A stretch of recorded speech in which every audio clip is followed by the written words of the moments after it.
আসসালামু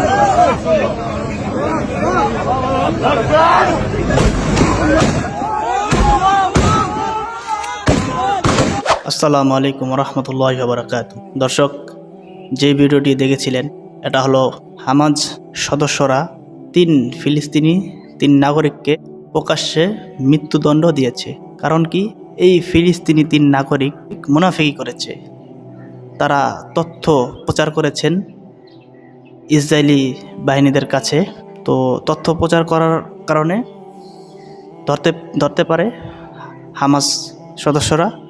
তখন এই তিন সদস্যকে হত্যা করেন। মুনাফিকি করেছে, যার কারণে প্রকাশ্যে হত্যা করেছে। মুনাফিকরা অনেক খারাপ। ইসলামের মধ্যে দেখা যায় যে দাড়িওয়ালা টুপিওয়ালা ভালো ভদ্র মানুষ, কিন্তু মুনাফিকি করে। সূরা তাহরিমের ৯ নম্বর আয়াত আল্লাহ তাআলা বলেন, ইয়া আইয়ুহান নাবিয়্যু জাহিদুল কুফফারা ওয়াল মুনাফিকিনা ওয়াগলুজ আলাইহিম।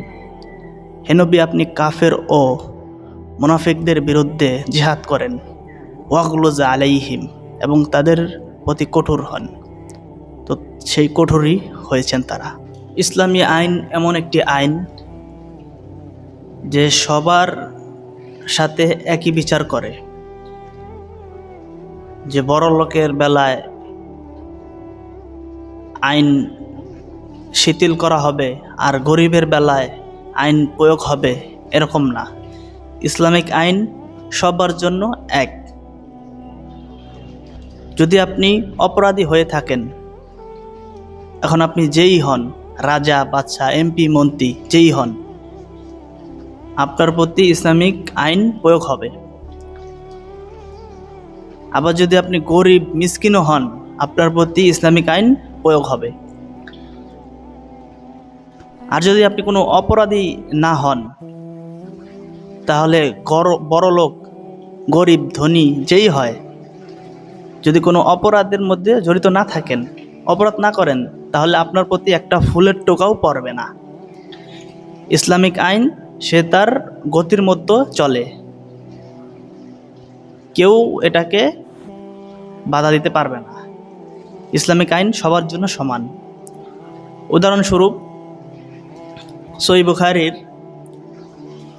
৬৭৮৮ নাম্বার হাদিস। এই হাদিসের বর্ণনাকারী আম্মাজান আয়েশা রাদিয়াল্লাহু তাআলা আনহা। মক্কায় মাখজুমির গোত্রের এক মহিলা চুরি করেছেন। তার নাম হলো ফাতেমা। তো ইসলামিক দৃষ্টিকোণে চুরি করলে বিধান হলো সূরা মাইদার ৩৮ নম্বর আয়াত, ওয়াসসারিকু ওয়াসসারিকাতু ফাকতাউ আইদাহুমা। যে চোর বা চোরনি যেই হয়, তার হাতটা কেটে দাও, কবজির এখান থেকে হাতটা কেটে ফেলা হবে। তো ওই মক্কায় মাখজুমির গোত্রের ওই ফাতেমার সম্ভ্রান্ত পরিবারের মেয়ে, সম্মানী ব্যক্তি। তো মক্কার সবাইকে ভাবিয়ে তুলল যে সম্মানী ব্যক্তির, সম্ভ্রান্ত পরিবারের লোক, তারও হাতটা কাটা হবে। কেমন দেখা যাচ্ছে। তো সাহাবীরা কেউ সাহস পাইতেছে না যে আইনটা যাতে একটু শিথিল করার জন্য নবী সাল্লাল্লাহু আলাইহি সাল্লামের কাছে কে যাবে এই কথা নিয়ে, যে ইয়া রাসূলুল্লাহ, আইনটা কি তার জন্য একটু শিথিল করা যায় না? এরকম কেউ সাহস পাচ্ছে না। তো একটা পর্যায়ে যায়েদ রাদিয়াল্লাহু আনহু সন্তান উসামা, যায়েদ রাদিয়াল্লাহু আনহু হুজুর সাল্লাল্লাহু আলাইহি সাল্লামের পালক পুত্র। যায়েদ রাদিয়াল্লাহু আনহুর সন্তান উসামা। তো তাকে পাঠানো হলো যে তুমি যাও, তুমি আল্লাহ রাসূল সাল্লাল্লাহু আলাইহি সাল্লামের অনেক মহব্বতের লোক। তো তাকে পাঠানো হলো। এই কথা নিয়ে গেলেন রাসূল সাল্লাল্লাহু আলাইহি সাল্লামের কাছে। তিনি ঘটনা বললেন যে চুরি করে ফেলেছে, তো তার জন্য কি আইনটা একটু শিথিল করা যায় না? তো রাসূলুল্লাহ সাল্লাল্লাহু আলাইহি ওয়াসাল্লাম শুনে বললেন, আতাশফাউ ফি হাদ্দিন মিন হুদুদিল্লাহ। উসামা, তুমি কি আল্লাহর শাস্তিকৃত বিধানের ব্যাপারে সুপারিশ করছো? সুম্মা কামা ফাখতাবা। এরপর নবী সাল্লাল্লাহু আলাইহি সাল্লাম দাঁড়িয়েছেন, দাঁড়িয়ে একটা ভাষণ দিয়েছেন সকলের উদ্দেশ্যে। ক্বালা ইয়া আইয়ুহান নাস, তিনি বললেন, হে লোক সকল, ইন্নামা দাল্লা মান ক্বাবলাকুম আন্নাহুম কানু ইযা সারাকাস সারিফুহু তারাকুহু, তোমাদের পূর্ববর্তীগণ জাতিগণ এই কারণে ধ্বংস হয়ে গিয়েছে, তাদের মধ্যে যখন কোনো সম্মানী ব্যক্তি, সম্ভ্রান্ত পরিবারের লোক, সম্মানী ব্যক্তি চুরি করত, তখন তারা তাকে ছেড়ে দিত। ওয়া ইযা সারাকাদ দুআইফু ফীহিম আকামু আলাইহিল হাদ্দা, আর যখন কোনো দুর্বল লোক, গরিব লোক চুরি করত, তখন তারা তার প্রতি শরীয়তের বিধান আইন প্রয়োগ করত।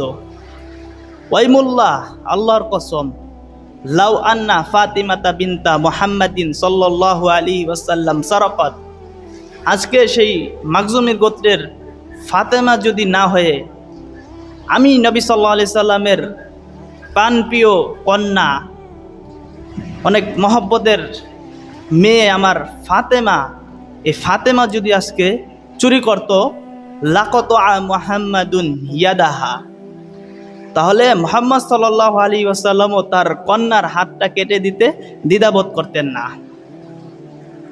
কি বুঝলেন? নবী সাল্লাল্লাহু আলাইহি সাল্লাম আল্লাহর বিধানে অনেক কঠোর ছিলেন। নবী সাল্লাল্লাহু আলাইহি সাল্লাম যেরকম নবিউর রাহমা, রহমতের নবী, তিনি আবার ওয়াস্তাদ্দা গদবহু কাআন্নাহু মুনজিরু জাইশিন, তিনি অনেক রাগান্বিত, অনেক রাগান্বিত এবং অনেক জিদিবান একজন নবী আল্লাহর বিধানে। তো এই হলো ইসলামের শিক্ষা, যে আপনি যত বড় লোকের মেয়ে হন, ছেলে হন, যদি আপনি অপরাধ করেন তাহলে এই শাস্তি পেতেই হবে। আর আপনি যত গরিব শ্রেণীর লোক হন, আপনি যদি অপরাধ করেন তাহলে শাস্তি পেতেই হবে। এই হলো ইসলাম। নবী সাল্লাল্লাহু আলাইহি সাল্লাম তার মেয়ের ব্যাপারেও কি ছাড় দিতে রাজি নন শরীয়তের বিধানের ব্যাপারে। এই হলো ইসলামের শরীয়ত বিধান। তো আজকে আমাদের এই শরীয়তের বিধান নাই বলাই আমাদের দেশে এত চোর বাটপারি, এত গুম খুন নির্যাতন। যদি শরীয়তের বিধানগুলো থাকতো তাহলে হতো না। যে আজকে হামাস ভাইরা তারা মুনাফিক তিনটারে পেয়েছে, একবারে প্রকাশ্যে মৃত্যুদণ্ড দিয়ে মেরে ফেলেছে। এটা মুনাফিকি করো, হ্যাঁ, মুনাফিকি করলেই মেরে ফেলবে, যা, এটাই ইসলাম। তুমি নিজে মুসলমান নাম দিয়ে আবার অমুসলিম নাস্তিক মুরতাদদের সাথে তুমি আতাত করবা, হ্যাঁ, ইসলামের মানে ক্ষতি করবা। যেই থালের মধ্যে খাও ওই থালি তুমি ফুটা করে দিতেছ, ওই সমস্ত মুনাফিক এভাবে মারা উচিত। তো ইসলামের শরীয়ত হুকুম আনতে হবে।